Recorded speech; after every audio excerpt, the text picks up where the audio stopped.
नमस्कार दोस्तों, स्वागत है आपका हिंदी भाषा कुंज चैनल में। दोस्तों, आज के वीडियो में हम हिंदी साहित्य इतिहास के काल विभाजन को लेकर के चर्चा करेंगे। और काल विभाजन के साथ नामकरण स्वतः ही जुड़ जाता है, किंतु हम इसमें काल विभाजन तक ही केंद्रित रखेंगे ताकि आपको आसानी से चीज़ें जो हैं समझ में आ जाएं और कहीं बीच में कन्फ्यूज़न ना हो। तो चलिए शुरू करते हैं हिंदी साहित्य इतिहास का काल विभाजन। तो हिंदी साहित्य इतिहास का काल विभाजन जो है, सबसे पहले प्रयास उनका मिलता है जॉर्ज ग्रियर्सन का।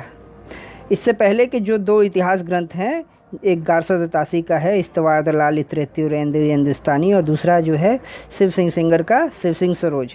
इन दोनों ग्रंथों में काल विभाजन देखने को नहीं मिलता है, इसलिए सबसे पहला प्रयास काल विभाजन का जॉर्ज ग्रियर्सन ने ही किया था। ठीक है, तो काल विभाजन के ये प्रवर्तक थे, इन्होंने ही काल विभाजन की शुरुआत की है। तो ये प्रश्न भी पूछा जाता है परीक्षा में कि काल विभाजन की शुरुआत किसने की, तो आपका उत्तर होना चाहिए जॉर्ज ग्रियर्सन ने। और जॉर्ज ग्रियर्सन की पुस्तक का नाम भी पूछा जाता है, इसलिए आप ये जहन में रख लें। जॉर्ज ग्रियर्सन की पुस्तक का नाम है the modern vernacular literature of Hindustan. ठीक है, तो उस पुस्तक में जॉर्ज ग्रियर्सन ने हिंदी साहित्य के इतिहास का काल विभाजन किया और उसमें 11 उन्होंने कालखंडों में विभाजित किया। उन्होंने 11 शीर्षक दिए और प्रत्येक शीर्षक जो है एक काल का वाचक बना। तो पहला काल उन्होंने रखा चारण काल, जिसकी समय सीमा उन्होंने 702 से 1300 ईस्वी तक की मानी है। इसके बाद के जो कालक्रम है वो क्रमानुसार जो दिए गए हैं यहाँ, किंतु हम इस पर जब आलोचना करेंगे ग्रियर्सन के काल विभाजन की, तो हम उस पर विस्तृत रूप से देखेंगे। तो पहले देख लेते हैं नाम। तो पहला काल जो है उन्होंने चारण काल कहा। इसके बाद दूसरे काल को 15वीं शती का धार्मिक पुनर्जागरण उन्होंने कहा। फिर जायसी की प्रेम कविता एक अलग काल उन्होंने बनाया। फिर ब्रज का कृष्ण संप्रदाय, 5वां है मुगल दरबार, 6ठा तुलसीदास, 7वां रीति काव्य, 8वां तुलसीदास के अन्य परवर्ती, और 9वां 18वीं शताब्दी, 10वां कंपनी के शासन में हिंदुस्तान, और 11वां महारानी विक्टोरिया के शासन में हिंदुस्तान। तो ये जो है जॉर्ज ग्रियर्सन ने 11 कालखंडों में विभाजित किया है हिंदी साहित्य के इतिहास को। तो सबसे पहले इन्होंने काल विभाजन किया, इसलिए ये काल विभाजन के प्रवर्तक हैं। किंतु यदि हम इनके काल विभाजन को ठीक से देखें तो इनमें दोष भरे पड़े हैं। तो आइए हम इनके काल विभाजन का मूल्यांकन भी कर लेते हैं, साथ साथ पूछा जाता है इससे भी परीक्षा में प्रश्न। तो ग्रियर्सन के काल विभाजन का मूल्यांकन, ठीक है। तो पहला जो है इनके काल विभाजन में जो दिखता है वो है एकरूपता का अभाव दिखता है, यानी यूनिफॉर्मिटी का अभाव है। एकरूपता आप फिर से अगर देखना चाहें देख लें, एकरूपता नहीं है। इन्होंने काल विभाजन का क्या आधार बनाया ये कुछ भी स्पष्ट नहीं है। किस आधार को लेकर के इन्होंने काल विभाजन किया, इसकी कोई स्पष्टता इसमें देखने को नहीं मिलती है। एक तरफ वो जो है चारण काल नाम देते हैं, काल को विभाजित करते हैं। इसके बाद जो है वो 15वीं शती का धार्मिक पुनर्जागरण, ये इस रूप में देखते हैं भक्ति काल के अंतर्गत। किंतु एक और कालखंड वो बना देते हैं जायसी की प्रेम कविता। भक्ति काल में ही बहुत सारे जो है काल वो निर्मित कर देते हैं। जायसी की प्रेम कविता है, ब्रज का कृष्ण संप्रदाय, फिर मुगल दरबार आ गया। तो मुगल दरबार का हिंदी से कितना संबंध था, पूर्णतः उसी रूप में था, तो इस रूप में दिखता है। फिर से एक जो है दूसरे रूप में भी वो देखते हैं, विक्टोरिया के शासन में हिंदुस्तान, कंपनी यानी ईस्ट इंडिया कंपनी के शासन में हिंदुस्तान। तो ये जो काल विभाजन उन्होंने किया है इसमें एकरूपता का अभाव हमें देखने को मिलता है।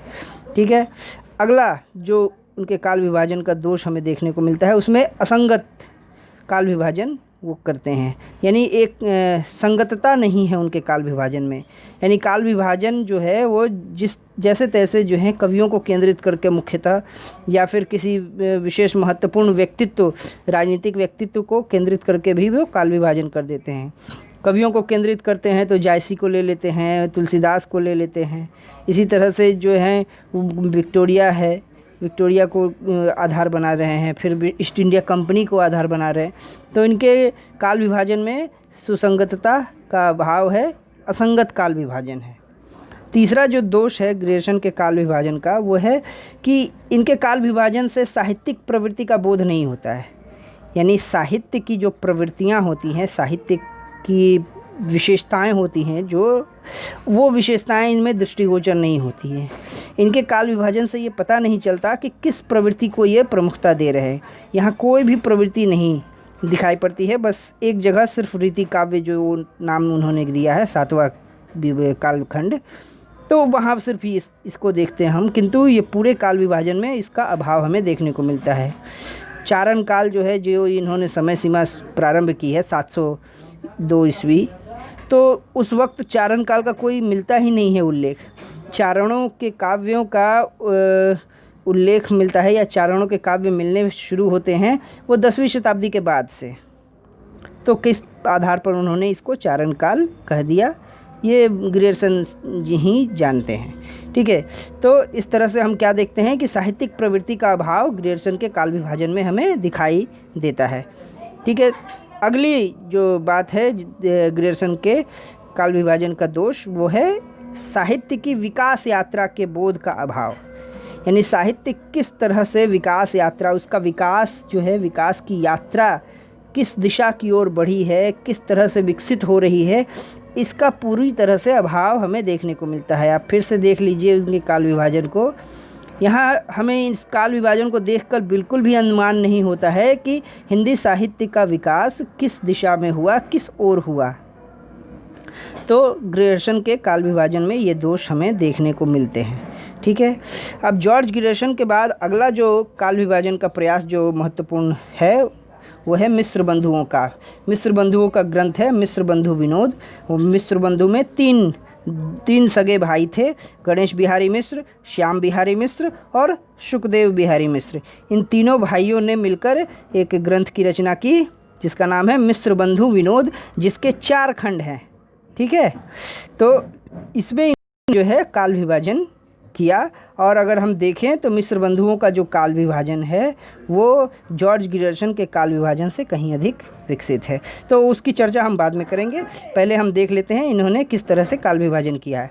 तो पहला जो इन्होंने काल रखा है उसका नाम रखा है आरंभिक काल। आरंभिक काल को इन्होंने 2 भागों में विभाजित किया है। एक पूर्वारंभिक काल जिसका समय इन्होंने दिया है 600 से 1343 विक्रम संवत तक। विक्रम संवत यानी विक्रम संवत जो है वो ईस्वी सन से 57 ईयर्स 57 वर्ष जो है वो आगे की ओर बढ़ा होता है।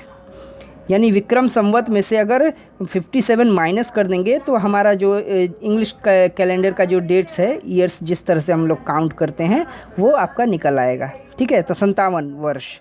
तो पूर्वारंभिक काल इन्होंने कहा, आरंभिक काल का पहला खंड। दूसरा जो है उसको उत्तरारंभिक काल कहा, जिसका समय उन्होंने 1344 से 1444 विक्रम संवत ये माना है। ठीक है, अगला जो है कालखंड उन्होंने रखा माध्यमिक काल। माध्यमिक काल को भी इन्होंने 2 भागों में विभाजित किया, उसी तरह से पूर्व और प्रौढ़। पूर्व माध्यमिक काल जिसका समय उन्होंने रखा 1445 से 1560 विक्रम संवत, और प्रौढ़ माध्यमिक काल को उन्होंने 1561 से 1580 विक्रम संवत माना। तीसरा जो कालखंड है उन्होंने जो रखा उसका भी उन्होंने 2 भागों में विभाजन किया। एक अलंकृत काल जो है उसको 2 भागों में विभाजित किया। पूर्वालंकृत काल जिसका समय उन्होंने 1681 से 1790 विक्रम संवत रखा। दूसरा उत्तरालंकृत काल जिसका 1791 से 1889 विक्रम संवत उन्होंने रखा। चौथे कालखंड को उन्होंने नाम दिया परिवर्तन काल। परिवर्तन काल जिसका समय उन्होंने 1890 से 1925 विक्रम संवत तक माना है। और 5वें काल को उन्होंने वर्तमान काल कहा है, जो 1926 विक्रम संवत से अब तक जारी है। तो ये मिस्र बंधुओं का काल विभाजन है। अब आइए इसका मूल्यांकन हम कर लेते हैं। तो मिस्र बंधुओं का जो काल विभाजन है वो ग्रियर्सन से कहीं अधिक प्रौढ़ है। प्रौढ़ का मतलब एडवांस्ड है, मैच्योर्ड है और विकसित तथा तर्कसंगत है। उन्होंने तर्कसंगत काल विभाजन किया। आप देख ही सकते हैं, अगर आप जॉर्ज ग्रियर्सन के काल विभाजन को दृष्टि में रखें और फिर मिस्र बंधुओं के काल विभाजन को दृष्टि में रखें तो आपको स्पष्ट जो है अंतर दिखाई देने लगेगा। इस तरह ये जॉर्ज ग्रियर्सन का काल विभाजन है और ये मिस्र बंधुओं का काल विभाजन है। तो आपको स्पष्ट दिखेगा कि इसमें कितना बड़ा अंतर है। मिस्र बंधुओं का काल विभाजन बिल्कुल स्पष्ट हमें दिखाई देता है, हम उससे सहमत हों या न हों, किंतु ये एक सुस्पष्टता है उनमें, एक क्रमबद्धता है और उसको जो है हम बहुत विकसित रूप में देख सकते हैं। ठीक है, दूसरा जो इसकी विशेषता है मिस्र बंधुओं के काल विभाजन की, वो है कि इनके जो काल विभाजन है ये परवर्ती जो साहित्य इतिहासकार हुए, जो आगे चल कर जो रामचंद्र शुक्ल हों, चाहे हजारी प्रसाद द्विवेदी, राम कुमार वर्मा या गणपति चंद्र गुप्त, इन लोगों के लिए ये प्रेरणा स्रोत बने या यह ग्रंथ बना। ठीक है, और तीसरी जो बात है इस ग्रंथ की मिस्र बंधुओं के काल विभाजन की, इसमें है वैज्ञानिकता तथा तार्किकता का अभाव। अब हम इसका विशद विवेचन करेंगे। तो वैज्ञानिकता और तार्किकता, इसका अभाव हमें देखने को मिलता है। तो किस तरह से वैज्ञानिकता का अभाव हमें देखने को मिलता है? इन्होंने सीधे सीधे जो है हिंदी साहित्य के पहले काल को इन्होंने आरंभिक काल कहा। तो ये आरंभिक काल कहना ही जो है ये बिल्कुल है कि आरंभ कैसे, हिंदी साहित्य का आरंभ हो रहा है, यानी इसके पहले जो हिंदी साहित्य की प्रवृत्तियाँ थी वो पहले के कालों में उस तरह की प्रवृत्तियाँ दिखाई नहीं देती थी। दूसरी बात जो ये है कि इन्होंने जो काल विभाजन का जो किया है, समय सीमा जो दी है, समय सीमा को अगर गौर से देखें तो ये 600 से 1343, तो ये इस तरह से इस कालखंड में किस तरह से एक प्रवृत्ति हो सकती है और उसके बाद अगली प्रवृत्ति जो है 1 वर्ष बाद ही बदल जाए। ये 3-4 वर्षों का जो है हेर फेर है या 5-10 वर्षों का हेर फेर, इस तरह से कोई कैसे कॉन्फिडेंट हो सकता है, निश्चित हो सकता है कि इतने समय में प्रवृत्ति बदल गई। इन्होंने जो है ये संख्या जो ली है वो राउंड फिगर इन्होंने नहीं लिया है, और या फिर जो है इसमें कुछ वैज्ञानिकता नहीं दिखती है इनके कालखंडों के निर्धारण में।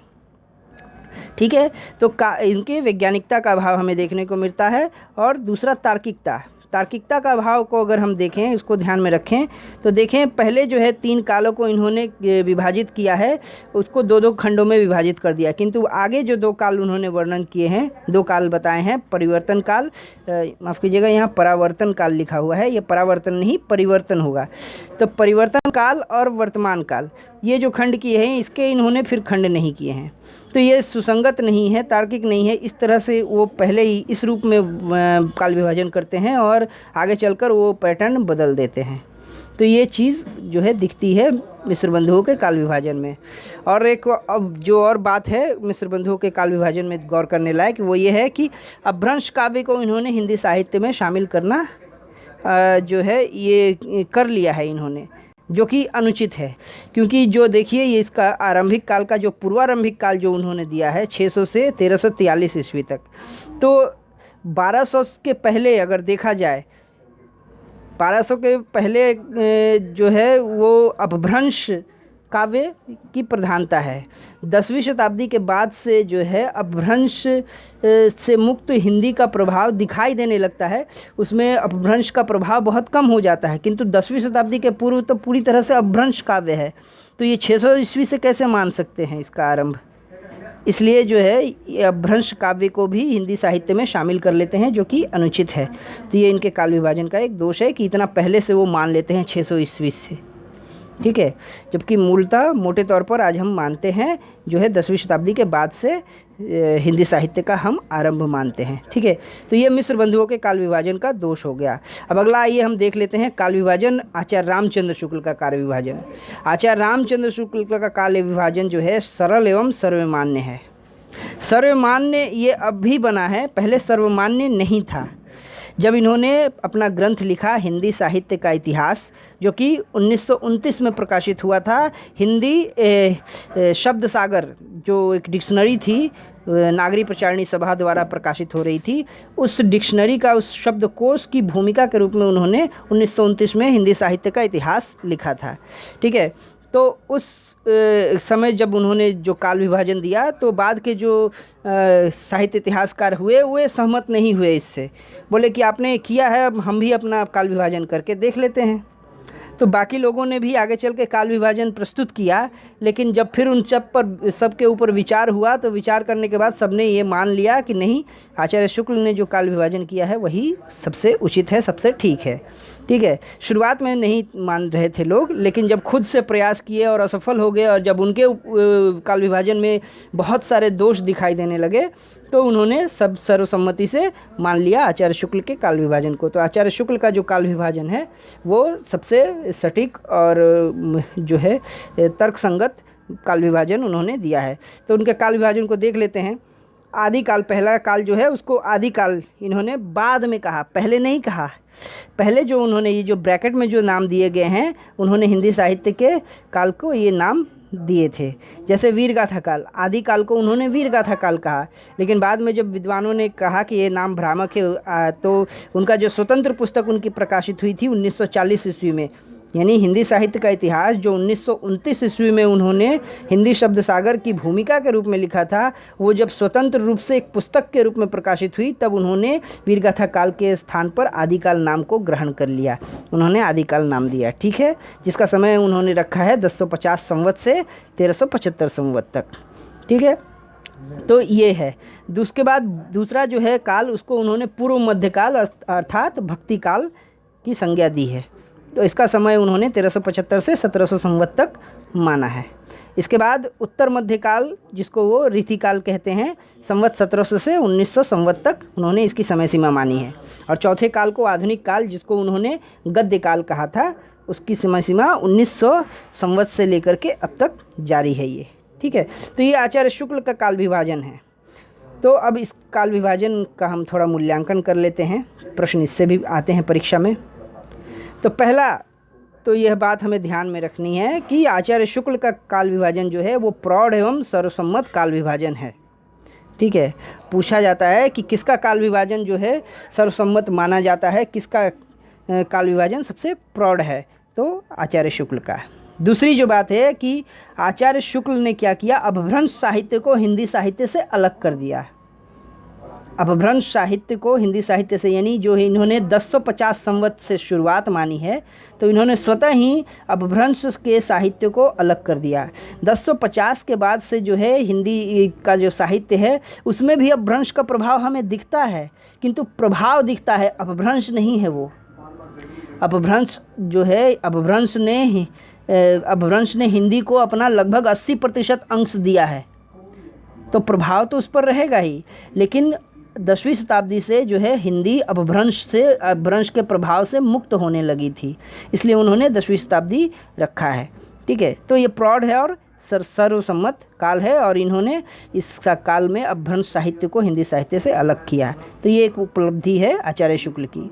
अगली जो बात है वो है काल विभाजन में जो है इन्होंने आधार जो बनाया है।